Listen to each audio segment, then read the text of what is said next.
Кто будет руководить Изватас в ближайшие 4 года, решали в самом конце съезда. Видимо, для того, чтобы претенденты смогли выслушать делегатов и скорректировать свои предвыборные программы. Кандидатов оказалось всего 2. Краевед и активист из Кельчиюра Александр Вокуев приоритетами назвал введение моратория на ввоз в республику мусора из других регионов, строительство социальных объектов, в первую очередь школ и больниц, развитие экотуризма и помощь тем, кто остался без работы. Необходимо дать возможность людям для выживания и использования традиционных видов природопользования.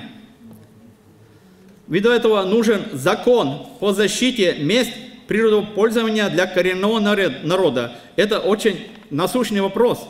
Второй кандидат Ирина Королева – начальник районного отдела сельского хозяйства. Ее приоритеты – все та же социальная сфера и развитие локальной экономики. Мол, жить отныне нужно по принципу «делу время, потехи час». Праздники – это очень хорошо. У нас прекрасные праздники, у нас культура на высоте.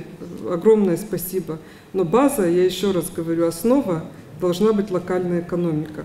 То, что мы можем производить в своем районе, мы должны производить в своем районе. У нас 7 цехов по переработке молока. Мы этому научились.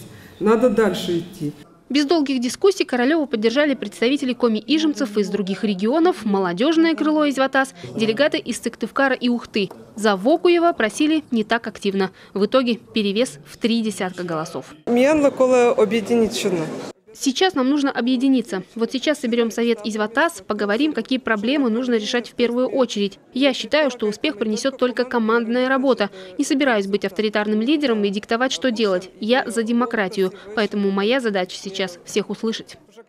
Новый лидер коми-ижемцев объявила, что в первую очередь будет добиваться строительства в районе новых школ. Например, в Усть-Ижме, где уже больше 15 лет дети учатся в приспособленных под классы помещениях. В этом, мол, может помочь ее аграрное настоящее. Ведь, по сути, она, как действующий начальник районного отдела сельского хозяйства, наверняка знает, как получить необходимую субсидию.